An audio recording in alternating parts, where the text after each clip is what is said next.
My name is Dwight Wilson. I'm 26 years old and I'm from London, Southeast London. I can't really think anything before music. I was about 6 when my mum was like, right, I want to take you some singing lessons and some piano lessons, after recognising it. And obviously my dad was a big influence. He just had quite a diverse music taste. So it's something that I just, naturally follow in. Thinking about my dad and his music taste, and I was talking about it quite recently to my missus, and she was like, wow, I never listened to this kind of music when I was younger. I was belting out a Phil Collins song in the car. She goes, where on earth did you listen to Phil Collins? And it really hit me then. I was like, oh, actually, yeah, my dad just played from soca, because he's from Guyanese. He played a load of soca music, has really high tempo stuff, and then really loved R&B music, and then to Phil Collins, to Michael Bolton, and then the Marvin Gaye. So it was just really wide. And I think directly into how I make music now, I don't really have any limits. I don't really have a genre, if people were to ask what I make, which has scared me from making music before, because I thought, it's never gonna be understood. But I guess now music's changing. It is a lot more broad in what's acceptable, so yeah. The older of my 2 sons, you can see that I can make instrumentals and beats on my iPad, and he's sitting there and he does the same thing and he just copies, and he's like, Dad, look, I've made some. So I just think it's wonderful. I'm so happy it's something I can share really easy with them. They're inspired instantly. They go around the house singing songs like, Dad, yeah, can I come and sing that song? It's kind of crazy. I never expected it, but I definitely see, it definitely fuels me. It definitely makes me feel like I'm doing a good thing, rather than, I don't know, having something that I couldn't share with them, because I can share all of it. Plus, it keeps me a lot cleaner than I would possibly be if they weren't so interested. So yeah, no, it's good. Personally, music has done wonders for me in my ability to communicate things.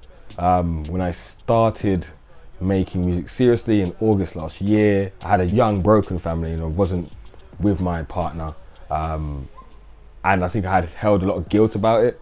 I wasn't happy about it, but not outwardly to anyone. And I think within the first 5 songs we made, I managed to make a song just apologizing and kind of calling myself out, which I've never done to her or to anyone or as a whole. And she was like, wow, okay, so you do recognize what you've done and you're sorry about it. I wrote songs for my mum. Recently I've been able to, through kind of self-healing through the music, been able to face up to my responsibilities and what I was not happy about, because I'd finally said it, and bring things back together, which is taken as a total, it's been 8 years since we had our first child. So it's in this journey of, 8 months, that's been magical for me, because I didn't know what the thing would be that would turn me or give me the confidence to do it. But yeah, now I'm here and it's normal. So yeah, it's been massive. I'd say, yeah, enormous. So day to day, I wish I was making music, but I'm a digital engineering manager for a construction company. It involves me being around computers a lot, which obviously helps in terms of I produce is my main output for music. I really got into engineering because I had to choose between doing audio engineering or audio technology, and then engineering came up as an alternative. And yeah, I've kind of been able to stay in the digital side of engineering and make a living. So yeah, it keeps me super organized and focused around my music, because otherwise I think I'd let it run away with me and I'd just be here constantly. Yeah. So yeah, it brings me with order to the chaos. I think it's been a very, very interesting journey in terms of balancing work and music. In the beginning, I needed to start the music because the work was too much pressure, and this music was an escape, And so for that reason, the work was like, I couldn't wait to get away from it. As like making music became more of a, right, I'm gonna do this now, I'm gonna try and make records that people like. I was like, right, I'm gonna have to balance it naturally because I need the money from work to carry it on. So then it became let me apply how I work in 9 to 5 to my music and see if I can like make that a process rather than I'm just doing this so I can escape. And one of the first things we had was a journey called 52 Weeks, and it was to make a song every week for 52 weeks, which automatically made me have to approach making music like work. It's like, here's a deadline, here's an objective, get it done, and here's a release date, and whether you're ready or not, you're going to have to do it. So you better make it as good as you can in that period of time, which is what work is really at the end of the day. So yeah, it's been positive in the end. Music, when I first started, my biggest error that I thought I'd have to do by myself, on my own, all that pressure.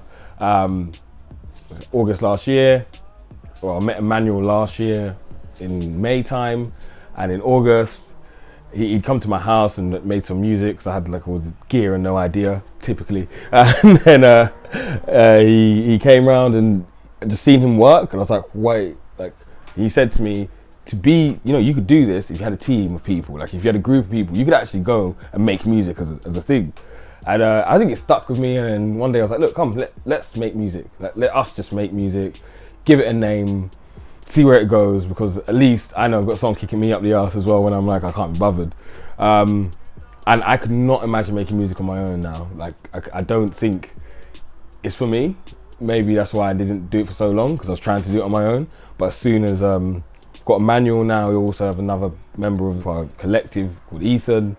We all grew up on the same street, or within a street of each other. We've known each other for 10, 12 years. And I think that in itself, like, just fuels me even more. I can connect like before speaking with someone, and then you get all that creative energy as well.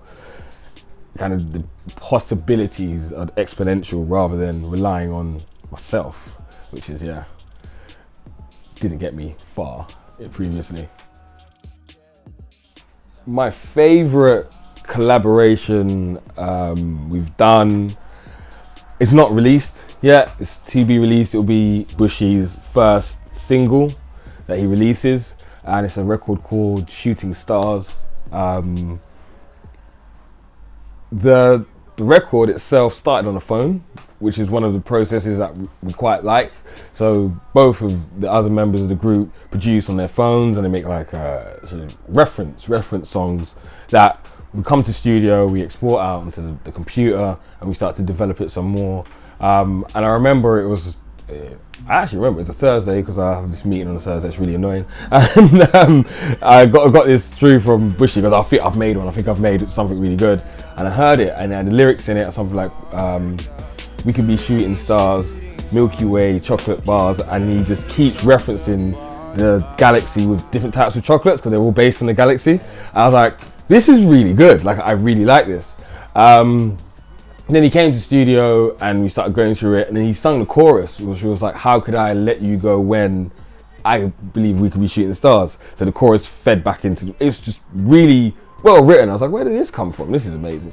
I think at the time I was trying to getting back with my missus, and it was exactly how I was feeling. I was like, normally this happens when, I don't know, you hear a song on the radio and you go, I can relate to this. I was like, wow, I'm making, someone within our collective is making a song I really relate to. And at that point I really realized the power of collaborating, because someone else could speak your feelings so well, and it's not even yourself. And then obviously I was really into the instrumental now, and I stemmed it down, started making the instrumental, and we sat on a tune for about a week or 2 weeks, and I was really in love with it. And I kept saying to the guys, I really love this song. And I think Emmanuel heard it like for the, I don't know, maybe the 15th, 20th time. And at the time, Emmanuel was like, I don't want to rap anymore, I only want to sing. And it was the first time he was like, you know what, no, I'm writing a rap for this. Like, get rid of that whole, I'm gonna write a rap for it. And then we sat there together and we wrote this rap together, because I don't really do much rapping at all. So I wrote it together, and then he put that in the middle of the song. So it was like co-written, Bushy produced it, I produced it as well. And it's like the perfect combination of all three of us coming together for a song, and it had so much feeling in it.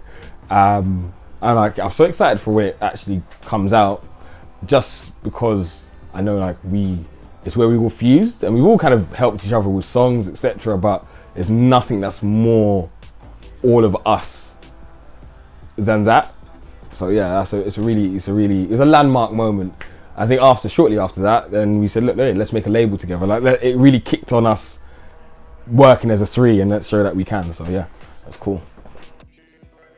My goal for music over the coming year is to be continuing to make music this time next year with the same passion I have now. I think, yeah, we want to release stuff. Yeah, I want people to enjoy my music. Yeah, I'd love to be, oh yeah, he makes great music, Left It Late, that's a great collective, great. But I think I'll just be grateful to be this happy about making music next year, because I see people that have made it and they're not happy. So that's taking the joy out of the thing that they started just to feel joy, which most musicians do. So yeah, if I'm happily sitting here and we do this in a year's time, I'm like, this is fantastic, so glad I do it, then yeah, I'll be ecstatic. My advice to any young and up and comer is, don't worry about being a cool kid. Like, just don't worry about it. It is the singular most defeating thing you could do to yourself and your music. And I'm saying that from my own experience. I was too worried about the perception of me as a young man with a kid that had a regular job, but now is trying to make music. I just thought that was a terrible sell. But all I had to worry about was the music. So don't concern yourself with the image, concern yourself with the music, and just make really good music. And people are always listening if you're making really good music. If not, then to be really honest, yeah, there's not much advice for it. Just make really good music. Yeah, I wish someone had told me that 6, 7, 8 years ago, and then I would have just focused. Because I don't think I'm any better now than I was 6, 7, 8 years ago, because I'm just trying now rather than saying it's not possible. So yeah, just make really good music and focus on that. That was cool, man. It's alright, you're gonna have to get that full face.